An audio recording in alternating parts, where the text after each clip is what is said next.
por lo que puede significar esto desde el punto de vista de la competencia logística y portuaria para nuestro país. Muchos lo ven como una amenaza directamente para Chile, este megapuerto financiado con capitales chinos, de ahí la inauguración. Ahora, es cierto que ellos aspiran, y eso es una apuesta, a tener un puerto hub de la costa Pacífico Sur, esto es, que lleguen grandes naves portacontenedores desde China o desde Asia, desconsoliden allí su carga y luego con otras naves de tamaño mediano se transborde hacia los puertos que están en la costa sur del Pacífico Sudamericano, que, bueno, entre ellos está Chile, está el norte de Colombia y otros países. Tengo el placer de comunicarles que Perú será un centro logístico regional que concentre la carga de los demás países vecinos, a pesar de las dudas del país vecino de Chile. Hace algunos días, en el contexto de la APEC que se desarrolló en Perú, el presidente chino Xi Jinping inauguró junto a las autoridades peruanas el megapuerto de Chancay. Y esto generó hartas repercusiones y noticias, sobre todo hubo eco acá en Chile, por lo que puede significar esto desde el punto de vista de la competencia logística y portuaria para nuestro país. Muchos lo ven como una amenaza directamente para Chile, este megapuerto financiado con capitales chinos, de ahí la inauguración en manos también de la máxima autoridad de ese país. ¿Qué alcances tiene? ¿Cuáles son las implicancias también de este desarrollo de infraestructura en el país vecino, considerando la competencia entre Perú y Chile? Es lo que vamos a conversar a esta hora con el presidente de la Cámara Marítima y Portuaria de Chile, Daniel Fernández, está con nosotros. ¿Cómo está, Daniel? Bienvenido. ¿Qué tal, Sebastián? ¿Cómo están todos? Buen día, Daniel. Bienvenido a Agenda Económica. Gracias por el contacto. Daniel, ¿es una amenaza para los puertos chilenos realmente la inauguración de este megapuerto de Chancay allá en Perú? Bueno, yo creo que hay que dimensionar un poco, porque la verdad es que el puerto de Chancay tiene en su primera etapa 1 millón de contenedores de capacidad, mientras que hoy entre Valparaíso y San Antonio tenemos casi 4 millones de contenedores de capacidad de transferencia. Es cierto que Chancay aspira en unos 5 años a triplicar o cuadruplicar esa cantidad, pero bueno, tal vez en 6-7 años vamos a tener una capacidad equivalente en Perú a la de Chile en la zona central. También quiero decir que no por hacer puertos aumenta la carga, es una cuestión que hay que tener claro. ¿Cómo así, Daniel? No condiciona a la demanda. ¿Cómo podrías explicarnos eso? Uno pensaría que efectivamente aumenta la capacidad de carga. Claro, las navieras que movilizan carga, la movilizan porque hay alguien que les pide que la movilicen, ¿no es cierto?, que son exportadores e importadores.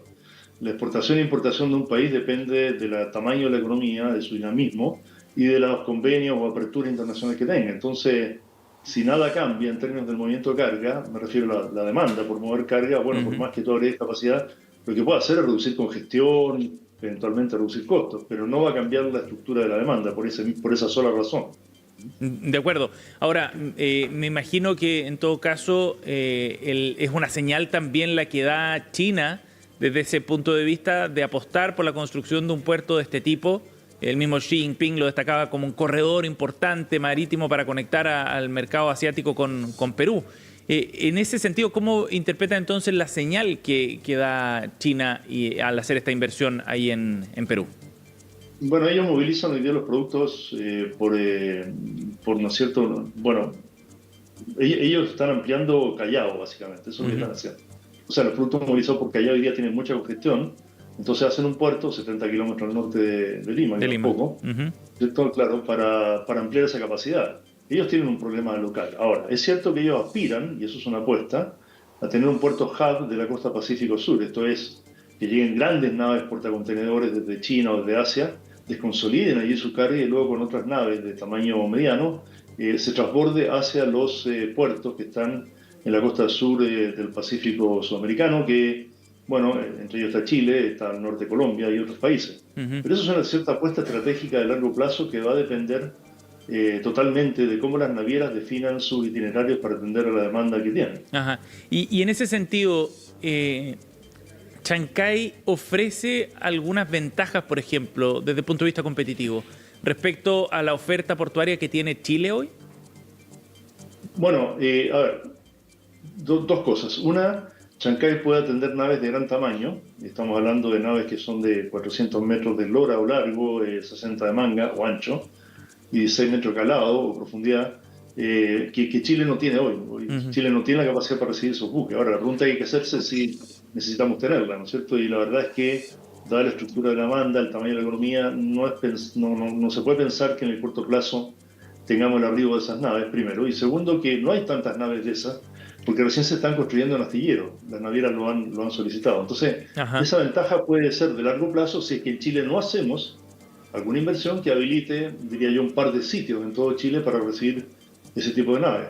Ahora, la ventaja real es la logística. O sea, Chancay no es solo un puerto. Claro. Hay un túnel, ¿no es cierto?, para acceder de forma por vialidad, hay un sistema ferroviario que se está construyendo, y en Chile tenemos ese problema. No tenemos problemas de capacidad de transferencia de carga en el puerto.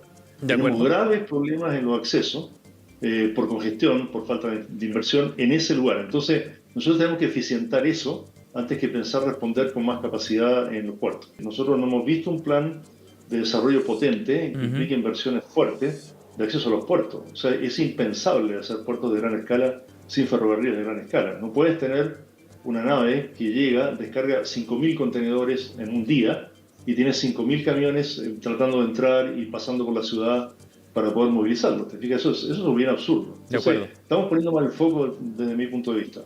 Ahora, ese puerto, el megapuerto peruano, evidentemente que no trata solamente material que tiene su existencia o su origen en Perú.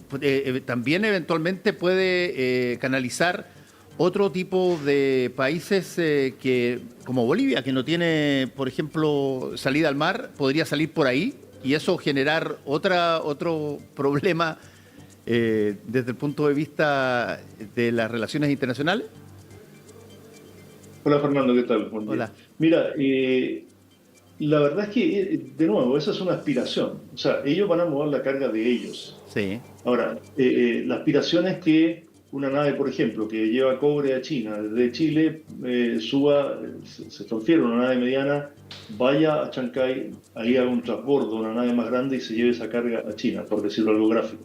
Eso no va a suceder, porque los tiempos de espera en esos cambios, ¿no es cierto?, en esos transbordos y los costos son muy altos. Entonces, las mineras chilenas contratan transportes directos, exclusivos, digamos, hacia el lugar de destino. Entonces, y respecto a los corredores bioceánicos, yo que trabajé en el sector público desde los años 90 o antes incluso, la verdad es que los vengo escuchando del Banco Interamericano de Desarrollo, de los países, estudios, y la verdad es que nunca se avanza mucho.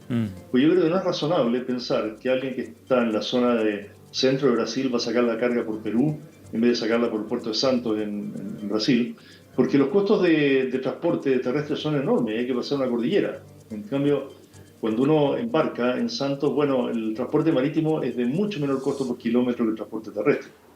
Entonces, realmente no creo que eso sea algo tan relevante.